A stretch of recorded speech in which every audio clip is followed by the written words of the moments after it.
And let's roll. So yesterday we were discussing the two pshatim that the Gemara says why, or what the basis for Rabban Gamliel's shita that the isha is ne'emenes to say mishi irastani ne'enasti. Right? Was the Gemara assumed at first that that's because bari v'shema bari yadim. She says mishi irastani ne'enasti. The Baal doesn't really know what he's talking about really, clearly. So it's a bari against the shema. She wins. Then the Gemara says not necessarily true. That's a little bit different. Di'ika migo. She has a migo. In that particular case, in the Mishnah, she could have tainted mukas 8 ani, and she didn't. Yesterday we discussed some of the different mahalchim in the Rishonim about what exactly that siruf is. Is the migo alone winning? Is it the migo plus the bari? Is it a bari plus a migo? We dealt with how we address the issues of migo lahotzi lo amrinan, and that was a bit of yesterday.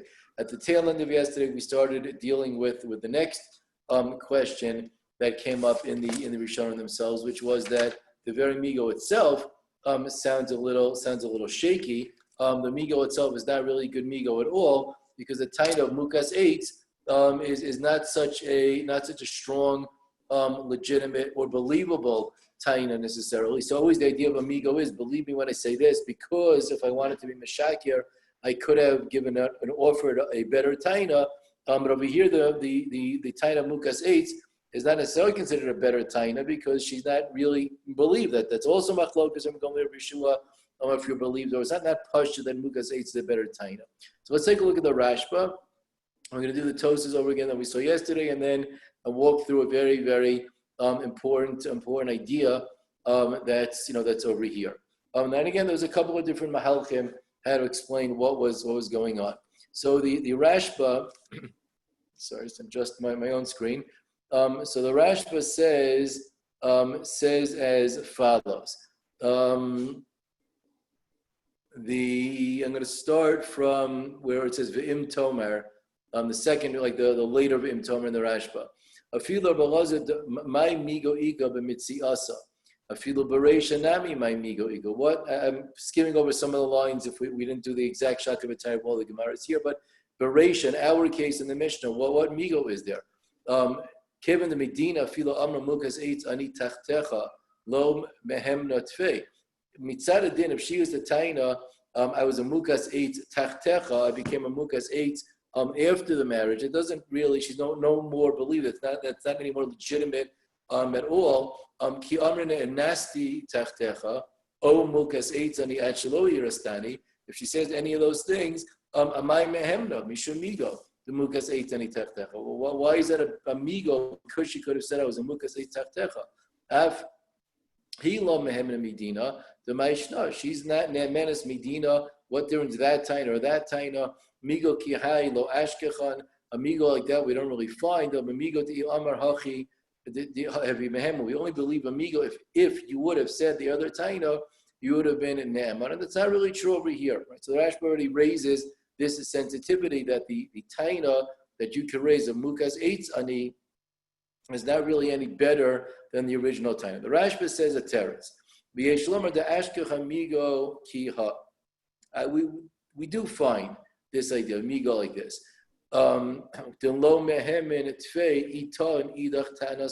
Even in a case where you wouldn't be more believed if you offered up the other taina, that can still be a migo.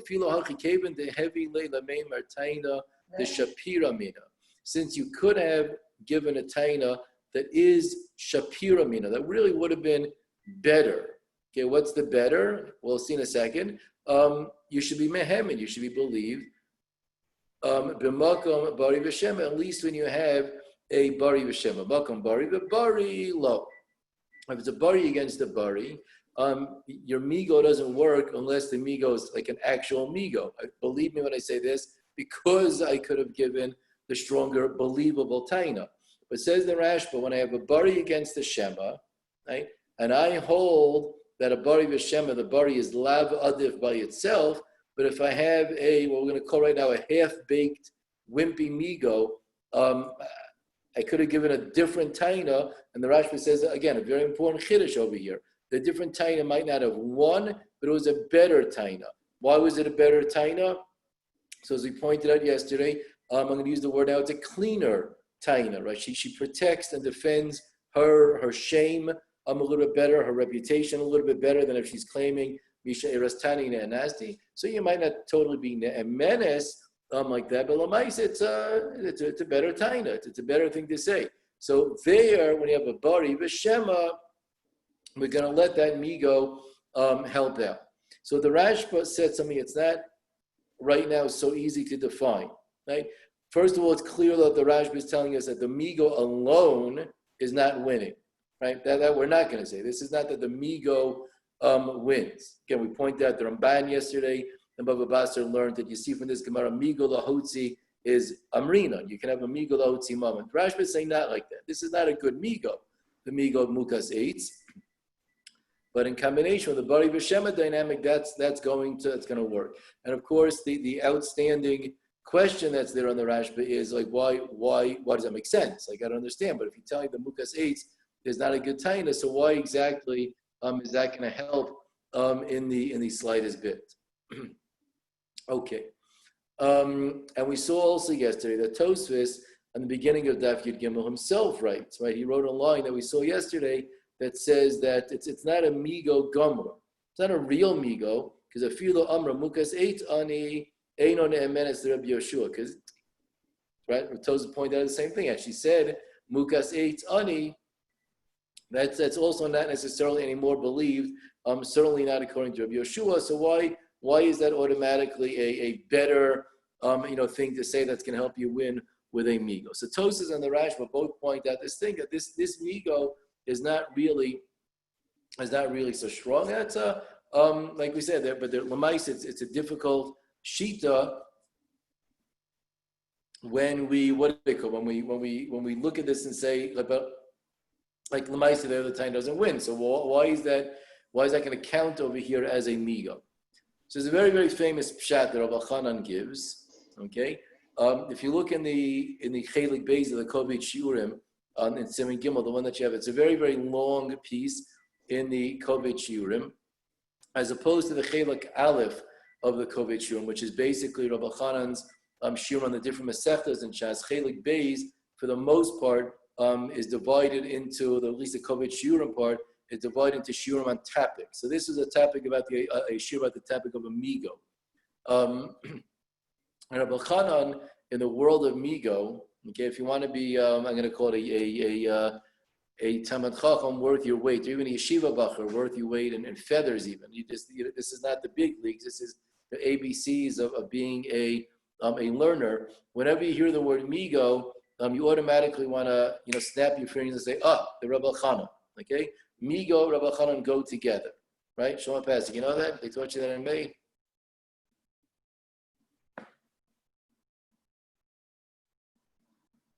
I'm going to assume he said yes. I don't know, maybe you're frozen in cyberspace there. But let's assume that she said, let's assume that he said. Matisol someone definitely knows that, and JEC, questionable. But he started asking she probably taught you this once, also.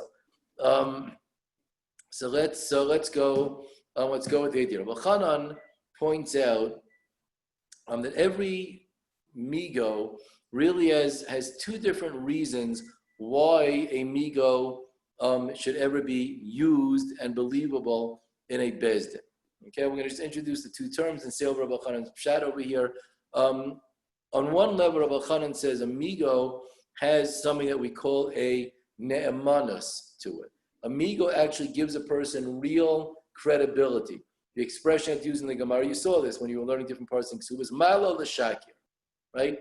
The translation malo l'shakir means, pause and unmute and tell us. Why would you lie? Why would you lie? Which in real English means? You're telling the truth. There's no motive. There's a motive. I'm probably telling the truth. Let's take what you guys just said and say, I actually have a proof. There's actually a hochacha here, right, that you're telling the truth. Because like if you were a lawyer, you'd have given the better lie that covers, more, that's more believable. And like, because once you're lying, you can say anything. So you might as well just like give a good lie, give a good sheker. So migo means like malo l'shakir. And if you said the lesser possible sheker, right? And that doesn't make that much sense. So mistama, that is probably actually, that is actually true.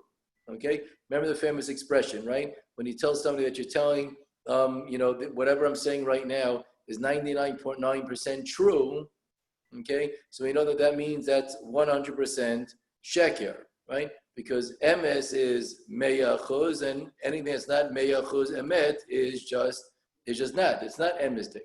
So malo l'shakir basically comes along and says, right? If you're gonna be mishakir, like, so once you're making things up, like be mishakir, like with a good shakir, like it's all shakir anyway. You can make up whatever you want once you walk into all the shakir. So why give like a wimpy, 20% believable thing as that you can go like 99.9% shakir?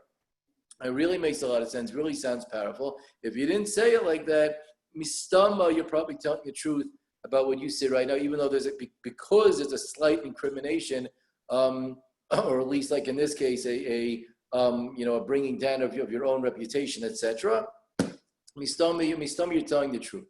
Rabbi Chanan says that there's also another element to the world of the concept of a migo, and the phrase Rabbi Chanan used, and this becomes a big discussion. This part is really the addition, the breakthrough or the contribution of Rabbi Chanan to the world of Amigo, and that's the expression called a koach hatayna. Koach hatayna. That you have the strength, the koach of the other taina that could have been used. What that means in simple English is, right, is that when I come into a bezdin and I say whatever taina I want to give, and we're not sure, we're not sure if that taina that the guy is offering is, true, is not true. So we don't really know. We're not sure, right? So Migo says as follows. Listen carefully to the idea. I'm going to choose my words very carefully now. We pass in favor of the guy who has the Migo. I'm going to translate and explain what I just said. We don't necessarily believe the guy who has the Migo. We certainly are going to pass in favor of the person who has the Migo. Why am I going to pass like that? Because the way we see things, that guy is going to win the case anyway. Why is he going to win the case anyway? Because he has on his side the koach of the alternate taina, the other taina that was there. What do you mean he has the koach of the other taina? So again, al derech mashal, right? This guy has in his arsenal a cannonball. He has a nuclear weapon that's there. He has something that we know could win the case. He has a taina that for sure, if that was given, would have won. Now, he didn't say that, right? He didn't say that. But it doesn't matter that he didn't actually say that. The fact that we know that guy has such a strong taina in his back pocket that he could use, that tells us that whatever he taina is right now, right, is going to be accepted. And again, not believed. We're going to pass him like that guy is coming to say and coming to pull off, because he has with him the force and the authority, right, of the alternate taina that he could have brought about. I think there's an expression in English. Again, this is not meant to be any kind of endorsement, pro or con, in any way, shape, or form of the sitting president. But there's an expression in English. It's called a trump card. Okay, what that means is, right, when I have that thing in my arsenal, I can win. If I pull this out, you can't startle me, you can't fight against me. So say it one more time. Every migo has two different elements to it. It has the raya of a malo l'shakir, which tells us that we talk believe the guy who has the migo. But every migo also has more than that. It has the koach taina. It has the strength and the authority of the other taina that he could have said, which allows him to win even if he actually doesn't have a particular ne'emanus in this case. But like we see that the case is going to be decided in his favor anyway, mikoach the other taina. We got those two ideas before we move on. Okay, so along comes Rabbi Chanan over here. It says something very, very interesting. He quotes this Rashba, but it's the Rashba, it's the Tosis. He quotes a long version of the Rashba found in Kiddushin Afnun, the same exact idea. Rabbi Chanan says, let me tell you what I think. The pshat going on over here is as follows. He says, in this example, of what's happening when the girl believed her when she says Misha is tanning and nasty migo because she could have said mukas eitz.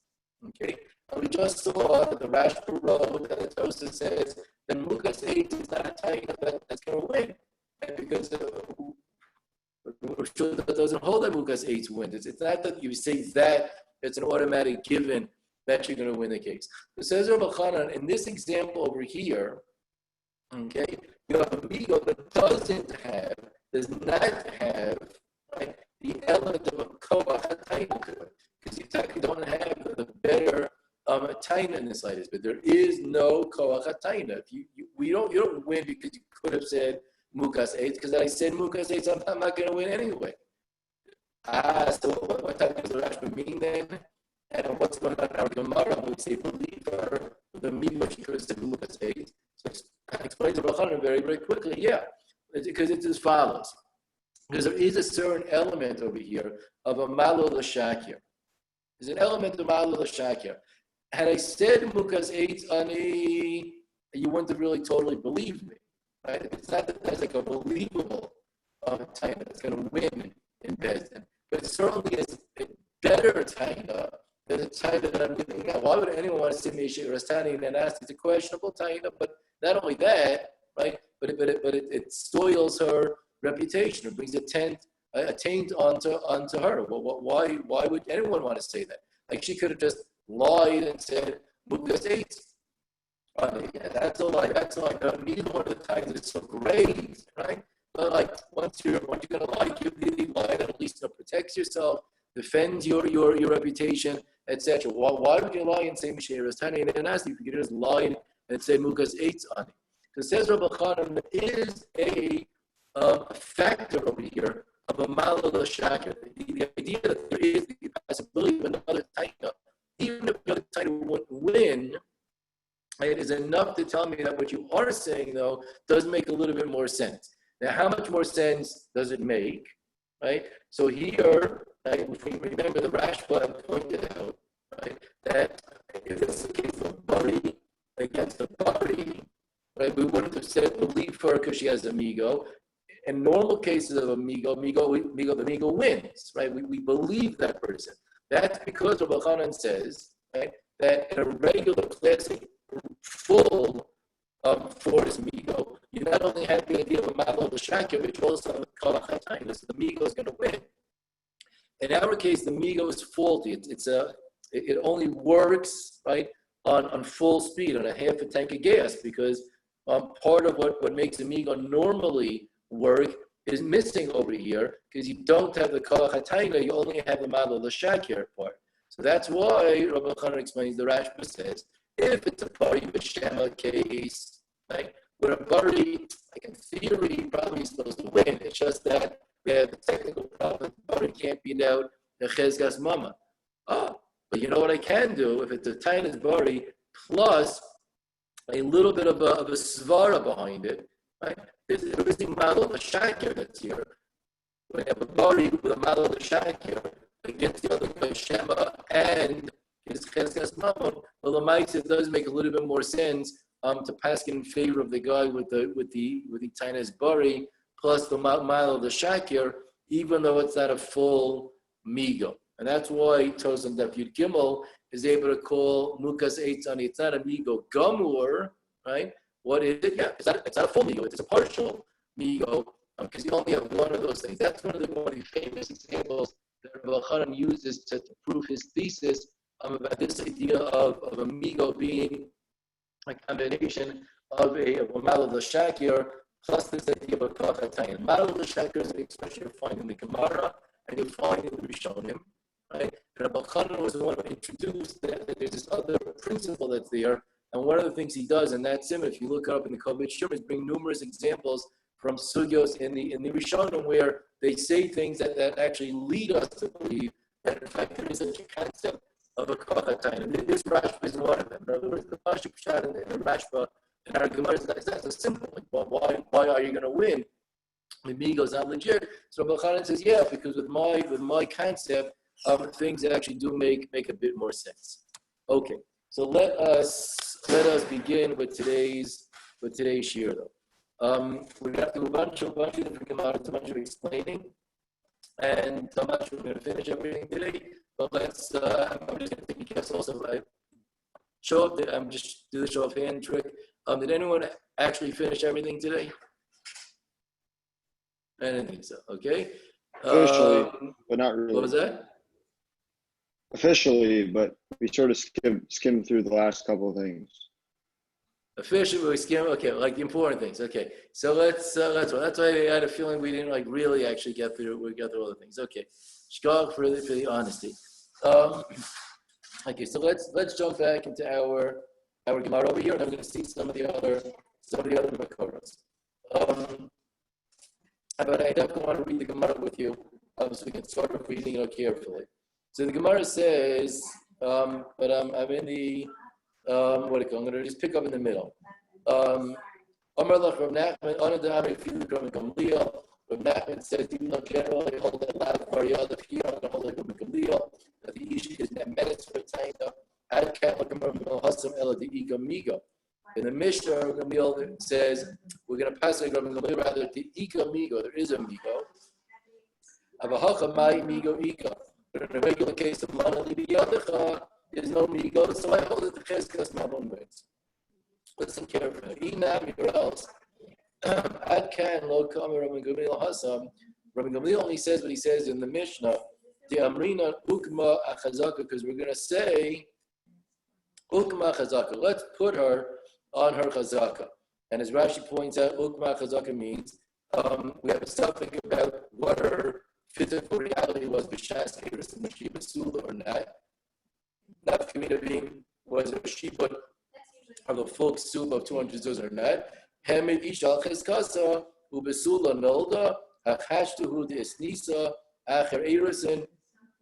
Stomach she was married as a besula. Okay, and about hacha, but in the case of Bar Bishama, my chazak is the what chazak does the guy have when he makes it tiny? You owe me money. There's no chazak going in favor of that. Now we pointed out yesterday. To run through some of the flow chart over here very, very quickly. Number one, we pointed out that, right, when we dealt with this in terms of the Gemara that gave the text of a migo, but that's the same series of questions when it comes to this inami about a chazaka. Is the Gemara telling us that the reason why Rabbi Gamliel says she's ne'emenes is because the cheskas aguf wins? Cheskas aguf alone is strong enough to pass a case in her favor and to be motzi mama, the money of the ksula away from the husband. One possibility. The other possibility is the Gemara, of course, maybe is not telling us that the cheskas aguf automatically wins. It's the cheskas aguf, but siruf with the tainas bari that's going to win. And then again, as we discussed yesterday, we have to test whether or not there's a dominant factor. Is really that the bari is that's winning and the cheskas aguf just helps you out, or whether or not the cheskas aguf is winning and the tainas bari, which normally doesn't really win, but when the cheskas aguf is bolstered by the tainas bari, so that's enough to win. Not clear when we first read the Gemara. Of course, we'll see what the machlokas in the Rishonim is going to be all about over here. Now, let's note a deal kalashon in the Gemara, okay, just as always to be able to read the words of the text with a very, very careful eye. Let's take a look inside the words of the Gemara. The Gemara says in the first teretz, right, the Rabbi says, that he says, excuse me, okay, now we're going to ask you to, once again, all together, unmute, click off the mute buttons for a second, and translate that line for me. Ad kan l'kamaram gilhasam ela de'ika migo. You only learned it over there when there's for sure a migo. When what? When there was for sure a migo over there. That's only when we learned it. When we were certain that there was a migo. If for some reason the last phrase is coming out a little gargly. He says what he says there because there is a migo. There is a migo. Okay? Abal hacha da. Inami. Ad kan lo karam yohasam ela de amrinon ukma achazaka. Translate.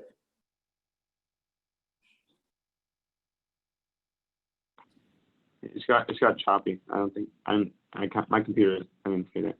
I translate the inami. Everyone is welcome to unmute and say something here. Rabbi Gamliel says what he says over there in the inami. De amrinon ukma achazaka. Let's get a translation. Gamliel only said his thing when there is an established chazaka. Why don't we translate now?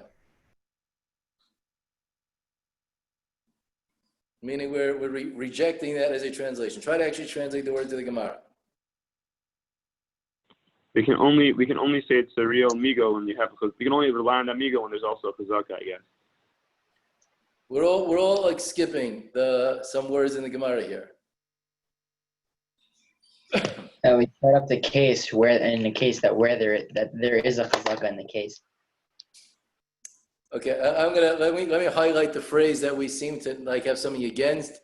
Emil says what he says there. De amrinan ukma achazaka.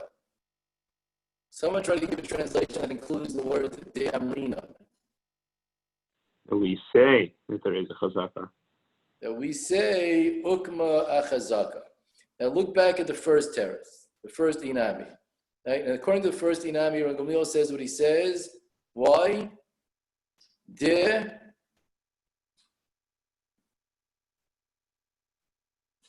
once again, this pause means The ika. keep unmuted and just what was that? The ika. Translate. That there is. There is a migo. Okay. And Gamliel says because there is a migo. And the inami, what the Gemara says, it actually sounds slightly different. We're going to try to work on out what the difference is. Let's notice the difference. Right? In the inami, the Gemara says, Rabbi Gamliel says what he says because de. Amrinan. Finish the phrase. The amrinan that there's a chazaka. The amrinan ukma achazaka. We're going to say, hey, we should put her on the chazaka. Or in English, we should stel the chazaka. Now, like we said, there's a very, very important difference that seems to be there. In the first line of the Gemara, right, the Gemara does seem to say, Rabbi Gamliel says what he says there, de'ika migo, because there is a migo. Now what we saw was that many of the Rishonim looked at that and said, what used to say is, listen, you say, oh, it's a right, we don't hold the Chinese party. When you say, no, it's not it's a Chinese party, but there's a migo. Right? And that could, in theory, right, leave room open, a lot of room open to the idea that the Chinese party alone doesn't necessarily win, but the Chinese party, and there's a migo, okay, so I got whatever I got going in her favor, she wins. The second text of the Gemara, right, seems to say something a little bit differently, that the halacha says to us, you know why the Gemara wins? Amrinan, because we're going to say, we should apply a chazaka. Now, the Gemara could have also said, right, that we would have been totally comfortable with this. There is a chazaka, right? Could have said that, but by introducing the line de amrinan ukma chazaka sounds like the Gemara now is introducing a new idea. According to Gamliel, she wins because we say that she has a cheskas aguf. Mashma, in this inami now, right? Again, we're going to see if the Rishonim learn like this, but let's just at least see what the wording of the Gemara is. Right? There's a mashmos in the Gemara that the cheskas aguf is the dominant factor, and again, dominant might even mean to the degree that's the only reason why she's going to. We don't need the China's party at all. But I'm reading on we say that we apply chazak. We have a suffix. We don't know when the event changed. Was she a basula? Was she not a basula? When did that change? We know she's a ba'ula lefanecha, but we don't know what happened before and when it happened. Ukma chazaka, and that paskins in her favor. Forget about her China's party. Forget about anything. We would say that in a case like this, we're going to shalavek the chazaka in her favor. Right? We hear the diak that we just made in the two lashonos of the Gemara. Okay, meaning to say, just to chazer a point we made a couple of moments ago, right? Even if it would be true that in the first part of the Gemara, in the first Inami, we're dealing with a combination of the Bari with the Migo, or the Migo with the Bari. Right? It doesn't necessarily mean that the second Inami is coming with the same angle. Maybe the second Inami is coming and telling us that there's a whole new pshat. We're dropping any use of the concept of Bari B'Shema, and we're only applying the principle of Chazkas Aguf. So we're going to have to check that out as we're going along.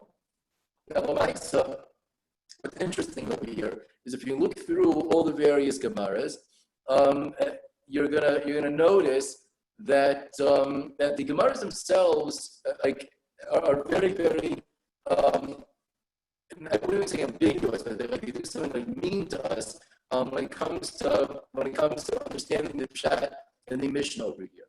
Right? Remember, we always want to look at all of the Maimari Chazal, all the Perushim of Chazal on any given Mishnah. And this Mishnah keeps on getting reused. It's a very, very famous sheet of Rabbi Gamliel. She's Ne'emenes over the husband's Chazkas Mama when it comes to the Ksuba. Yeshua says not. Now you remember, right, from Bekiya Seder, when he learned through this, B'chlal, we're not going to have time to do this month, but a real limud of this Amud right now would require us to go to Ayin Hei, right? And if you remember, on Ayin Hei, the Gemara had Ayin Hei on the base, a whole massive discussion about Rabbi Gamliel and Rabbi Yoshua and Chazkas Aguf. There were long tosas, and we did this a little bit when we did on Daf Tes. Okay, but if you look there, in those Gemaras with the Rashi and Tosas, they're totally like mega relevant and mega important things about our Mishnah and our study over here. So that part we're going to leave out for time constraints. Right now, when you're in the end, I'm not going to have enough time to do that at all. But in a short, limited context, a couple of things that that you saw already from this morning that shed a very interesting light on the Shita of Rabbi Gamliel over here. So, for example, let's take a look at Tezvav. And based on the Gemaras that we read this morning, the beginning of the second parak. Okay, haven't we started the second parak in Bekiyas yet? And because Greenwald I already did, right? Elements, Shir started the second parak. Not yet. Okay, so let's we're gonna read. Thank you, Joseph. Okay, we're gonna read. It's like loud and clear. It's loud, but it's not clear. So let's take a look at the Mishnah here on this level of my base. We're going to really skim through the Gemaras. So we have a very familiar sounding case. So Isha is Aramala, Ocean is Garsha. And Isha becomes an Almana or a Garusha, meaning the kids she's not married anymore. Ila marries Basula and Sasani. She claims I was married to Basula and therefore I'm Zoche to a regular full Ksuba of Masayim Zuz. Who Omer Loki? The guy tying is nope. Ela almana nisasich. I married you as an almana, and you're only deserving of a ksulas almana of 100. Just megasus. Okay. Now, before we read on, okay, this sounds like much a classic machlokas, like what happened in the Rabbi Gamliel and Rabbi Yeshua discussion, right? She tying is that she wants the ksuba masayim as a basula. He's tying no. So what we would expect to have happened in the Mishnah is Rabbi Gamliel says she's ne'emenes and she gets 200 zuz. Yeshua says, "Let me peel out and chayim," and she only gets 100. Here, the Mishnah says something very, very odd. If there were Eidim that saw that we practiced at their wedding all of the minhagim of a besula who gets married. She was Yatzes Behinuma, which the Gemara explains means she was wearing the veil and the crown on her head that a besula would wear when they got married. It was Rosha Perua. When she went into the chatzana, her hair was still uncovered. She hadn't started covering her hair yet. By the time of the Eruv, and again, you can look in the sheet of the Betzis, a very interesting discussion of when the chiyuv of Kisui Rosh exactly 100% starts. But if they're Eidim like that, then Ksubasa Masayim, then she gets the full regular Ksuba. Now the Gemara over here in Tezayim and Aleph says, okay, the Gemara makes a deal. The Gemara is bothered by the din in the Mishnah. Time of the Ika Eidim. The reason behind the Mishnah why she gets the 200 zuz is because there are Eidim in her favor. Haleka Eidim, but in the absence of Eidim, it sounds like according to the simple understanding of this Mishnah that Tezvav, the Baal is Mehemen, and the Baal believed in his taina that she was an almana when they got married, and she's only deserving of 100 zuz. So says the Gemara, wait a second. The Mishnah is working with the assumption that the Baal is more ne'eman than the Isha. Okay, Chezkas Mamon, right? Why she have to pay more than we know for sure. It says the Gemara, Lema Tanan Stoma, the Lo Karam Gamliel. So it sounds like that we have a stam in Mishnah, not like Rabban Gamliel, because according to Rabban Gamliel, we would assume that she's supposed to win the Ksubas Masayim. Because according to Rabban Gamliel, she's believed. And so it sounds like it's not like Rabban Gamliel. So it says the Gemara, Rabban Gamliel, I cannot come Rabban Gamliel Hasam Elad Babari V'Shema. When Gamliel says this thing when she has a tainas bar and he only has a tainas shema, how is he supposed to possibly know when exactly the event of her becoming a non-Mesul was? But over here in our case, it's a bari. She says, I'm telling you I was a Mesul. He said, no, I know that you were an Alman. I knew your former husband, he died. It's a bari. So by a bari, why should the Baal have to lose his money? He has a tainas bari plus a cheskas mammon. He's gonna win unless there are eidim that prove him wrong. And says the Gemara that there's a chiddush in that because maybe you'd have thought that there's also a rove in her favor that most girls that are married are basulos when they're nisos, and so maybe it's like it's tilted in her favor. Maybe it's like a b'shema. So no, the Mishnah is telling us it's not like that. Okay. Now what's important for us about that piece of Gemara? Did anyone figure it out when we were reading through? Is it another interactive moment? It says Chazaka with the Bar Yevishama. That's very interesting that you said that. Do you see the words chazaka in this Gemara? Rashi said it, but Hina Menes says the Azbazar Chazkas Gufa. Do we see the word chazaka in the Gemara though? First? No, right?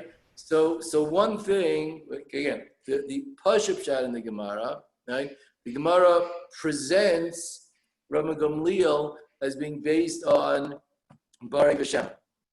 Right? And the Gemara itself doesn't really address the question of Cheskas Aguf. The Gemara doesn't address the idea of Migo, right? But we believe her because of a Bari B'Shem. Now it's true, right? The Rashi says, according to Rabban Gamliel, again, look at the Rashi that's there. That Rashi, the Dibra Maskeh that Chaim was quoting, he ne'emenes, was the line of the Gemara where we're introducing Rabban Gamliel of our Mishnah, right? So Rabban Gamliel and our Mishnah, she's ne'emenes, the also bus of Chazak of the Kufa. Okay? Interesting, we dropped the whole territory of Migo right now, right? But we go with the Chezkas Aguf. And then the Gemara adds, the way Rashi understands the Gemara, we only do that, right, when we have a Bari V'Shema example. She says, Misha is standing there nasty, and the husband doesn't really have any idea what exactly would have happened to her. So Bari V'Shema, the way Rashi reads, with the Chezkas Aguf, Rabban Gamliel is going to say she's going to win, as opposed to the Mishnah over here in the beginning of the second pairing, when she might have a Chezkas Aguf, but it's a Bari V'Bari, so she's not going to win. So the first thing that we notice is that despite our deal that we made on Dafim Beis Beis, that Amrina Ukma Chazaka, and we thought that perhaps maybe the Gemara is telling us that according to Gamliel, the pshat is she has a Chezkas Aguf, so she wins. We definitely see on Daf Zayin that the Gemara for sure is either at a minimalistic level, for sure still using or bringing in the idea of Bari V'Shema, right? Or maybe even more than that, right? The Pasha reading the Gemara was that Rabban Gamliel is based on Bari V'Shema. Excuse me, there's no mention of the idea of the relevance of Chezkas Aguf and the Sukkah that design. Let's take a quick peek once again on the Lamed Vav, right? Just to see how the Gemara uses or presents, we should say, the opinion of Rabban Gamliel. So let's take a look again over here on the Gemara's Lamed Vav. And we were working with the Sukkah and Aymanis. This one you for sure did learn because it just might have been an LL or very early on. So I'm sure we even more remember it because the earlier Gemaras I'm sure we loved doing. And very ingrained in us. So the Gemara over here says that an Aymanis is animal knas. Which is not deserving of knas of an anusa, and not of the knas for a pitui either. Okay, so the Gemara says, or a minu. I have a stira. Chareshes, Ashota, Va'ailanis, Yesh lehem knas, and Yesh lehem tainis besulim. Right? That brisa adds another thing, but they're deserving of knas. In other words, you assume that they're a besula, okay? And not only that, there's a tainis besulim. If a husband was to marry them, and like the regular case of whatever the tainis besulim is, but you can make her lose a ksuba. That's a legitimate thing. Hey, she's not a besula. You lose out on the ksuba. It says the Gemara. Wait a second. Why is this? What's the contradiction? Maybe there's a very, very simple territory here. So the famous machlok is Umeir and Rabbanan is a katana deserving of knas. Okay, so the day that says in the first part of the brisa it says she doesn't get knas, that's because we're working with the idea of Rabbi Meir that a katana doesn't get knas, and Rabbanan, and Rabbanan can say that the katana does get knas. So the islandess is in fact deserving of knas. It says the Gemara, the karle my karle. What were you thinking when you asked that question? It says because there's another level of stira. But assume of islandess, yesh lehem tainis besulim. And so because of Mishra assume ein lo tainis besulim. We have in the second price over here, right? Is that in this price of the chereshes shota and the chereshes b'shota, right? There's a stira. So islandess, you could say islandess is she has a bit of a katana. There's a known machlok, there's a running machlok, there's a katana get knas. The chereshes and shota, and we don't find such machlok. But here there's a stira. One place says she does, the other place says she doesn't. But says the Gemara, this is another part that's relevant to us. Amar of sheishes lo kasha. That stira about whether or not a chereshes v'shota is deserving of knas is also not really such an issue. It's all the famous machlokas. Rabbi Gamliel Rashi explains to all is that when she says Mishir Asani and Anasti, she's Nemenes. So Hachanami Ein Lo Tainis Besulam Nafsida Ksubasa. Says Rashi, right, Rabbi Gamliel is going to tell you that when you're going against a Chareshes Beshota, she's always going to get the Ksuba. The Amrina, because we say a Svara, had she been a totally sane person, then heavy Tana, she would have given a Taina Mishir Asani and Nasty. And now that she wouldn't believe about that. So she didn't say anything. She's a Chareshes Beshota. We're just arguing about her. It says Rashi, we would have offered the time at Tanina on her behalf and say, Mishir Asani and Nasty. On the other hand, Yeshua says that we never believe her when there's a shaila, does she have a regular ksuba or the regular knas, either. So then we can't offer her any time on her behalf, and she's not going to be deserving. She's going to lose out of the ksuba, and so on and so forth. Says the Gemara as follows: Gamliel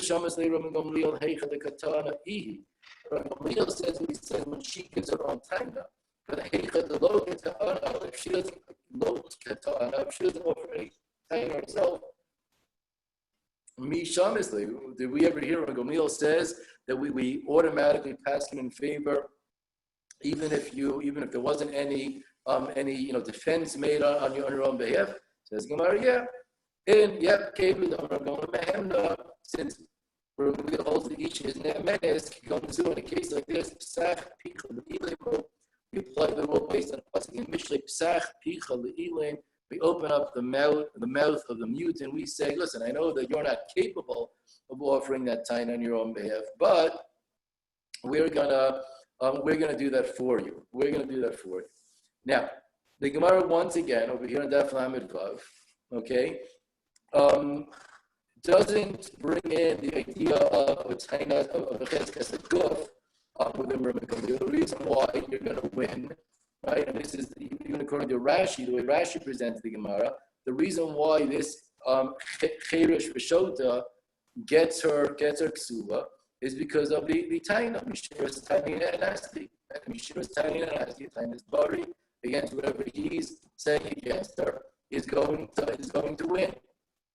Yeah. So once again, from Daf Lamed Vav, we seem to see, right, that we're approaching Rabbi Gamliel's shita as being based on the rules of, more at least, on the rules of Bari B'Shema, and ignoring the idea, the factor of a Chazkas Aguf. So we're going to start to be talking, we're just officially ran out of time, today my computer is actually about to run out of battery, so this is like perfect time to like not have the computer die. But what we're sort of leaving off over here is this open-ended issue and question of okay, so what exactly is happening now over here according to Migo-2? What's the role of a Chazkas Aguf? Is that its own total, separate, independent, objective factor to win on her behalf? Other Gemaras seem to focus more on the Bari B'Shema parts. I'm going to ignore the Chazkas Aguf. So we're going to test the waters a little bit and see some very, very significant machlokas. And starting from that Pnei Yeshua and on, and Hashem, we're going to be covering that tomorrow, but not right now. Now, they ask that we also, like we mentioned before, please